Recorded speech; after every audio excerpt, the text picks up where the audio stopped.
नफीस अंसारी को मैं एमआईएम का जेनजी नेता और जेनजी प्रवक्ता मानता हूं, बहुत अच्छा बोलते हैं वो नफीस भाई। लेकिन कोशिश तो अच्छी रही इस चुनाव में एमआईएम की, लेकिन एक जो मन की मुराद थी वो पूरी नहीं हो पाई कि आपने कहा था कि आप चाहते कि हिजाब वाली कोई मुस्लिम महिला मुंबई की मेयर बने, तो वो नहीं हो पाएगा इस बार तो कम से कम आपका सपना ये टूट गया। फर्स्ट ऑफ ऑल अनुराग मुस्कान जी, बहुत बहुत शुक्रिया देश का सबसे बड़ा शुभ ताल ठोक के मुझे बोलने का मौका देने के लिए जी। एंड जहां तक बात हिजाब की बात है, देखिए ये तो हमारे कंट्रोल में नहीं था, ये तो जनता के हाथ में था। हम लोगों ने एक विजन दिया कि हमें महाराष्ट्र को, मुंबई को विकसित बनाना है। वो कोई भी बना सकता है, साड़ी पहनने वाली भी बना सकती है, हिजाब वाली भी बना सकती है, पर हम चाहते थे कि हिजाब वाली बनाए, अगर कोई ये ना समझे कि हिजाब पहन कर कोई आगे नहीं बढ़ सकती। ठीक है, जनता ने बहुत अच्छा रिस्पॉन्स भी किया है। अभी मुझे पता चला कि एमआईएम एटलीस्ट 6 बीएमसी में सीटें जीत रही है और 89 सीट 13 कॉर्पोरेशन में जीत रही है। तो हमें तो रिस्पांस बहुत बेहतर मिला है। लेकिन मेयर देखिए, ऐसा लगता है कि शायद बीजेपी का बनने वाला है शिंदे के साथ मिलके। तो एटलीस्ट मैं एक युवा भारतीय होने के नाते मैं बीजेपी के जो प्रवक्ता जी है, मैं उनसे मौदेबाना गुजारिश करता हूँ कि आपको मालूम है मुंबई में लोकल ट्रेन में हर रोज लोग मरते हैं। आप तो लोकल ट्रेन में सफर नहीं करते, पर मैं जाता हूँ तो वही सफर करता हूँ क्योंकि मैं मिडिल क्लास का आता हूँ। तो क्या आप लोकल ट्रेन के लिए कुछ करेंगे? और आज जो वहां पानी जाम होता है, क्या उसके लिए कुछ करेंगे? और सबसे बड़ा खुलासा मैं करता हूं, लेट मी कंप्लीट, कि इस वक्त महाराष्ट्र में जो रिजल्ट सामने आया है, इसका सबसे बड़ा जिम्मेदार और गुनाहगार कोई है तो वो कांग्रेस है। कांग्रेस के बड़े बड़े जो नेता है, उन्होंने मौका ही नहीं दिया कि वो बीजेपी को आकर कोई जवाब दे। पूरा इलेक्शन उन्होंने बीजेपी के लिए खाली छोड़ दिया। और यही हरकत कांग्रेस ने बिहार इलेक्शन में भी की थी। कांग्रेस बिहार में बीजेपी से लड़ ही नहीं रही थी, वो सीमांचल में घुसकर एमआईएम से लड़ रही थी। पूरा कांग्रेस का कैडर सीमांचल में एमआईएम से लड़ रहा था। तो ये साफ जाहिर है बीजेपी का बी टीम, बीजेपी का एजेंट सिर्फ और सिर्फ कांग्रेस है। और हम बीएमसी में लगभग 8 से 10 सीट जीतने वाले थे, 4 से 6 सीट पर कांग्रेस ने वोट काटकर हमें पीछे कर दिया है। लेकिन कोई बात नहीं है, इतना तो पता चल रहा है कि देश के लोग धीरे धीरे जाग रहे हैं और डेवलपमेंट के नाम पर धीरे धीरे वो एमआईएम के साथ आ रहे हैं। तो एमआईएम के लिए बहुत अच्छा रिजल्ट है, 6 बीएमसी में सीट और 89 कॉर्पोरेटर्स। अब बताइए, अगर नफीस भाई अगले इलेक्शन में सारे मुसलमान एमआईएम के साथ आ गए तो फिर ठाकरे बंधुओं का क्या होगा? मैं तो ये सोचकर थोड़ा सा हैरान हो रहा हूँ। चलिए मेरे साथ राजेश कोटियन। अच्छा जफर, मैं राजेश कोटियन का रुख करूं, उससे पहले जफर भाई के लिए सवाल था नफीस का, उसका जवाब जफर भाई। हाँ, नफीस अंसारी साहब को मैं कह रहा हूँ, अच्छे प्रवक्ता है, एमआईएम के यंग ब्लड है, जेनजी जैसे आपने कहा।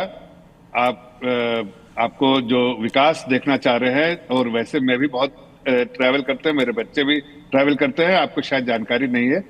इस चीज से आप टीका टिप्पणी से दूर रहा कीजिए। दूसरे के बारे में, अपने बारे में जरूर बताइए, दूसरे के बारे में बिना जाने हुए टीका टिप्पणी नहीं करना चाहिए, अच्छा होगा आपके लिए। लेकिन आपको आपकी जानकारी के लिए बता देना चाहता हूं कि जो विकास आपको दिखेगा, चाहे लोकल ट्रेन में या आपको बेस्ट सर्विसेज में, हर जगह इंप्रूवमेंट दिखेगा। और सिर्फ मैंने कहा ना, हमारा सारी स्ट्रेटेजी केंद्रित रहती है आम नागरिक के लेके। आम नागरिक की जो आशाएं हैं, जो एक्सपेक्टेशंस है, एस्पिरेशंस है, उसी को डिलीवर करेंगे। हमारा गवर्नेंस मॉडल ही ये कहता है, डिलीवरी बेस्ड गवर्नेंस मॉडल। इसलिए हमें पूरी उम्मीद है कि आप 5 साल बाद जब बोलेंगे तो बोलेंगे कि बीजेपी ही रहे। मैं 5-7 सीट लेकर खुश हूं, कांग्रेस नहीं आए, बीजेपी सरकार रहेगी। और बीजेपी जो है ट्रिपल इंजन के साथ प्रदेश के और खासकर मुंबई का विकास करती रहे। जी, मैं शायद आ रहा हूँ। एक ऑब्जेक्शन है मेरा इसमें। ठीक है, मैं नफीस आता हूँ आपके पास। नफीस भाई आता हूँ, समय है हमारे पास। नफीस भाई समय है, नहीं मुद्दा कोई छूटेगा नहीं। शाइना के पास चलते हैं। शाइना सुनिए, मेरा सवाल सुनिए। शाइना, एकनाथ जी शिंदे ने जो काम किया है ऑन ग्राउंड, उस आधार पे हम जीत के आए हैं। लोग कहते हैं नहीं, बट लेकिन जफर इस्लाम तो कह रहे हैं कि फडणवीस साहब के काम पर जीत कर आए हैं। और जो लोग सुनिए मेरी बात, जो लोग घर से अपनी राजनीति करते हैं, वहां जनता ने उनको बता दिया है कि आप घर बैठ के ही वर्क फ्रॉम होम कीजिए। और जो वर्क फ्रॉम होम होता है, तो ये स्पष्टीकरण मैं आपको दे दूं कि जब एक मेट्रो बनता है, जब एक कोस्टल रोड बनता है, जब अटल सेतु बनता है, जब ट्रांस हार्बर लिंक, इससे हर एक मुंबईकर की जिंदगी में परिवर्तन आता है। और जब आप पर्यावरण की बात करते हैं तो 17,000 करोड़ जो एकनाथ जी शिंदे और आदरणीय देवेंद्र फडणवीस मुख्यमंत्री ने घोषित किया, ये होती है एक अलायंस और एक धर्म। इनके मैनिफेस्टो में कहीं हिंदू हृदय सम्राट का जिक्र भी नहीं था, मराठी मानुस का जिक्र भी नहीं था, हिंदुत्व को लेके भी कोई टिप्पणी नहीं, सिर्फ याद करना मराठी मानुस को इलेक्शन के वक्त। लेकिन हमारे नेता ने गिरनी कामगार हो या बीडीडी चौल रीडेवलपमेंट हो या 17,000 घर जो दिए यहाँ पर रमाबाई नगर में, ये स्थानिक लोगों के साथ रेजोनेट किया। और इसलिए ये स्पष्ट है कि ये स्पष्टीकरण मैं देना चाहती हूं कि जब बीजेपी शिवसेना एकजुट काम किए तो काम किए महाराष्ट्र और मुंबई के हित में। ठीक है शाइना, लेकिन जो बीजेपी का प्रदर्शन रहा है महाराष्ट्र में, चाहे वो निकाय में हो या बीएमसी में हो, आपको नहीं लगता कि शिवसेना शिंदे के लिए एक तरीके से थ्रेट भी है कि हमें उस वाली शिवसेना ही नहीं, आने वाले समय में इस वाली शिवसेना की भी जरूरत नहीं पड़ेगी?